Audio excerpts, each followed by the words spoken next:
my message to all people, especially in international communities, that please help and support women and ladies in Afghanistan and raise your voice for women.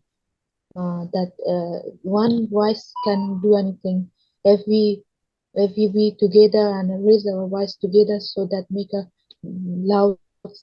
This is what the women in Afghanistan are saying after the Taliban imposed a ban on women from universities last week. Not just that, in a gathering in Kabul with private school directors, clerics, and community representatives, Taliban officials also barred female staff, including teachers, from working in schools. They also said adult women could no longer visit mosques or attend religious seminars. Later last week, Taliban banned girls from attending elementary school as well, effectively instituting a total ban on the education of girls and women. This is perhaps the most repressive decision taken by Taliban since seizing power last year, dealing one of the most dramatic blows to women's freedoms. Videos of female students crying in classrooms are going viral on social media. There are rare protests on ground as the fear of Taliban looms large. But more than 60 professors from various universities in Afghanistan have resigned from their posts as a response to the decision taken by Taliban. We shall listen to one of them, Obaidullah Wardak, who was a professor of mathematics at the Kabul University, later in this video. UNESCO noted on Tuesday that from 2001 and 2018, the period between Taliban rule, the rate of female attendance in higher education had increased 20 times. This only shows that the Afghan society wants the women to study, but unfortunately, the ruling Taliban feels otherwise. So we have with us right now Miss Adiba Qayyumi, who is an Afghanistani national but who lives in India since the past 2 years. She works privately in India because India does not have provisions to have government jobs for refugees as of now. So Adiba, first of all, welcome to the Wire and thank you so much for talking to us and giving us time. Can you reflect on the situation back home in Afghanistan? How are you feeling about it? So how we can feel feeling really bad as a girl. I'm seeing that my um, like my friends, my people in the same gender are not going to school, and they're avoiding they are avoiding to go to school, and that make me to feel really bad about that. Thinking about the fact that you might have friends in Afghanistan who are like younger friends who are still to complete education, and did you speak to them at all? What are they saying after the ban, because they're still yet to complete the education and now the future looks grim? Yes, there is many relatives who went to school.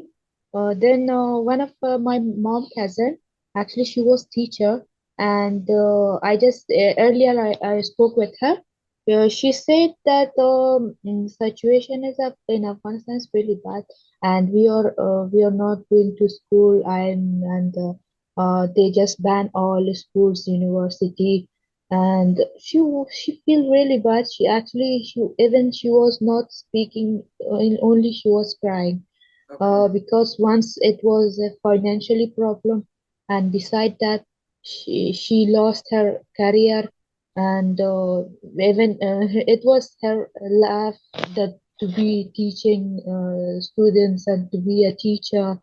She lost her career, and she was really feeling really bad about herself and also her students. So like same stories, there's many story of our people that they are not going to school, and they all and they feel bad.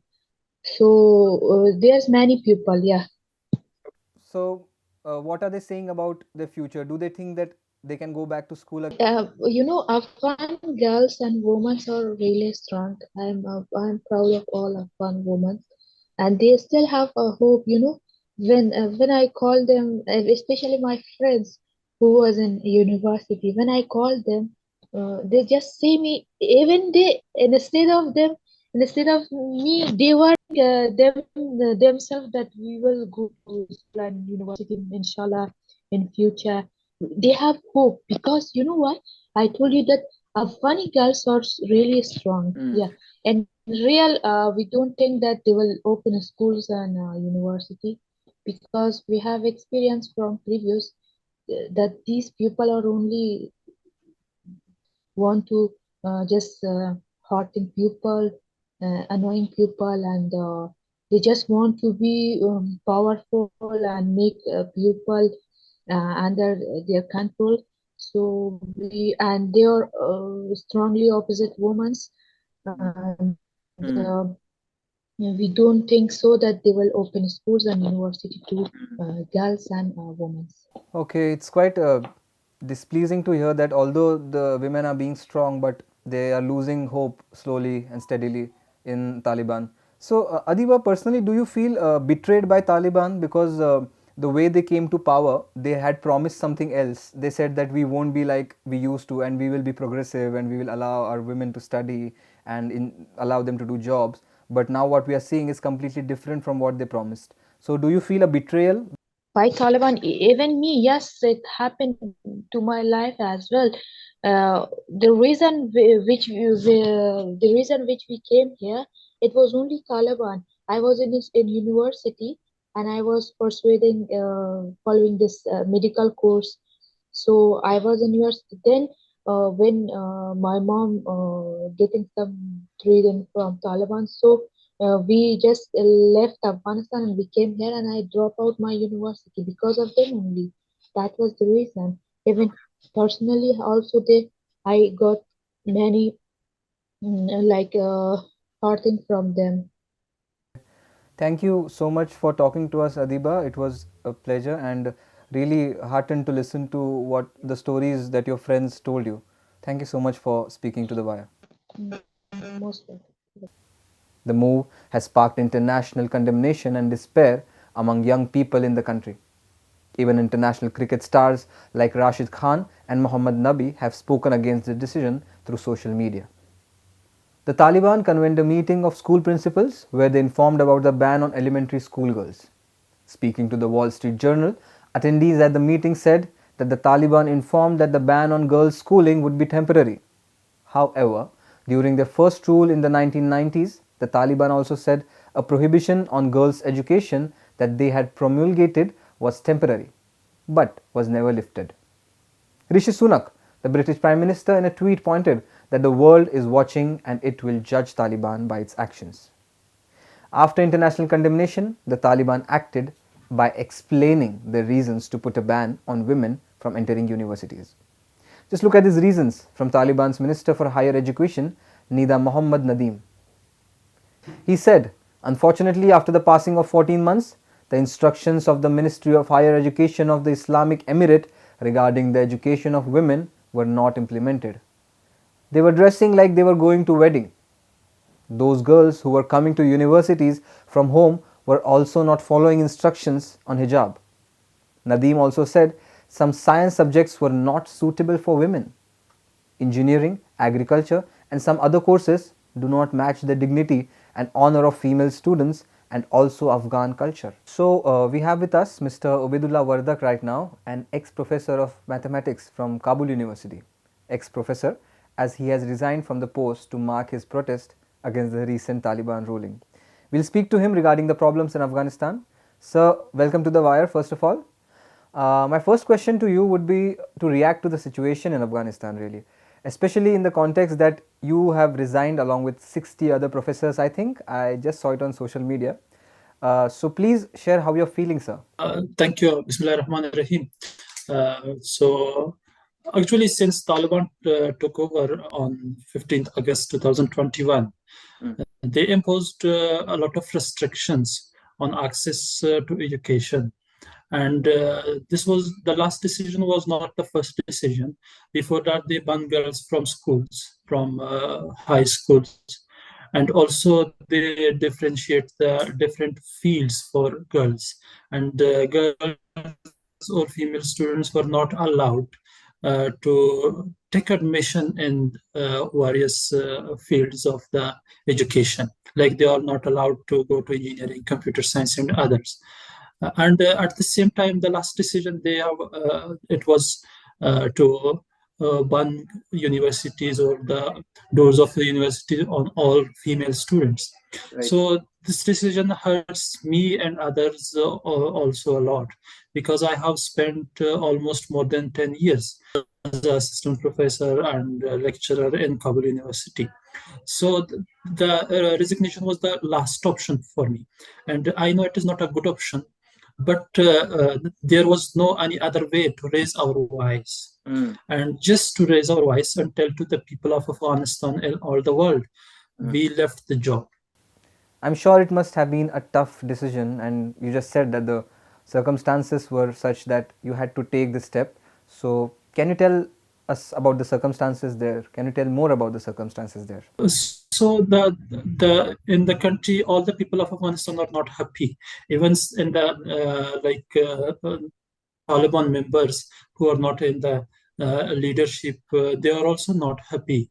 And all of them are asking for the clarification and the reasons behind these kind of the decisions. Situation is not good at all. So around the universities, Taliban are there, and uh, they are with guns and weapons, and even they are not allowing 2 3 people or 5 people to talk together or any kind of gathering, because they are worried about the protest and some kind of reactions. So they just cover all the doors and all the places near to the universities to avoid these kind of gatherings and all that. So at all, the situation is very bad, and people are forced just to not react. And who are reacting, it is like a risky work for me and for others also.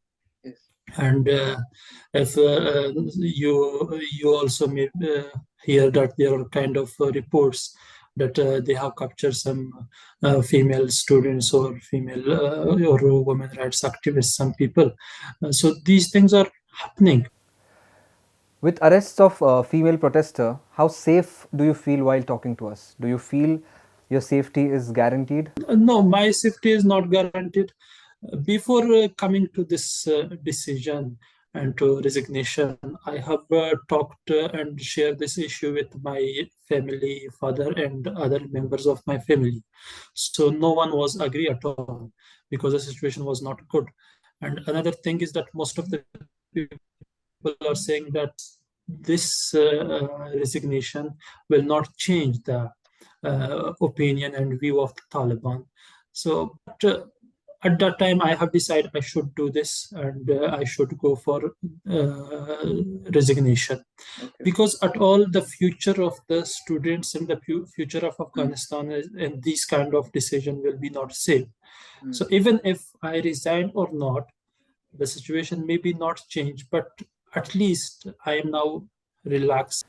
Appreciate you saying these things, Professor, but finally, I would want to know if you have to give any appeal to the international community. Anyone who would be watching this video outside of Afghanistan, do you want to tell them anything? So see, as you are saying, international community, so the definition of international community should be with them, and they should define all their definitions about the human rights and the rights about the education and all that.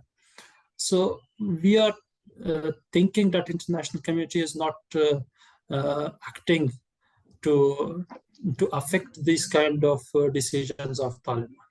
So we want the unity of international community against this regime, at least to change something. Since last 16 months, we are having kind of statements from different countries and communities, but those statements are not enough. And we also somehow can blame international community, especially US government, as they had this kind of this kind of this decision or agreement was because of the Doha Qatar agreement.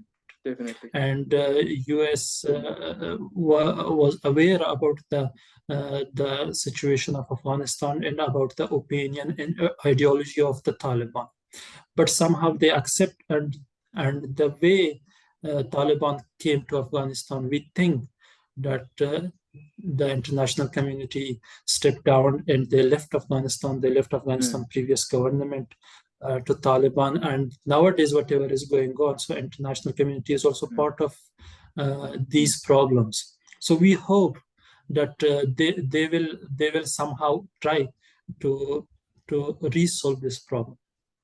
The schools and universities in Afghanistan were functioning even after the Taliban wrested power. But after last week's decision, women's rights in Afghanistan have hit rock bottom. This kind of indifferent treatment with the women has cast a shadow on Taliban's acceptance in the international community. The Taliban cannot expect to be a legitimate member of the international community until they respect the rights of all women, said US Secretary of State Antony Blinken in a statement. Only time will tell if the Taliban continues ruling with a regressive supremacy or the pressure of attaining international recognition make better conditions for Afghani women. Nonetheless, the women in Afghanistan, as we speak, have been barred from receiving any kind of education.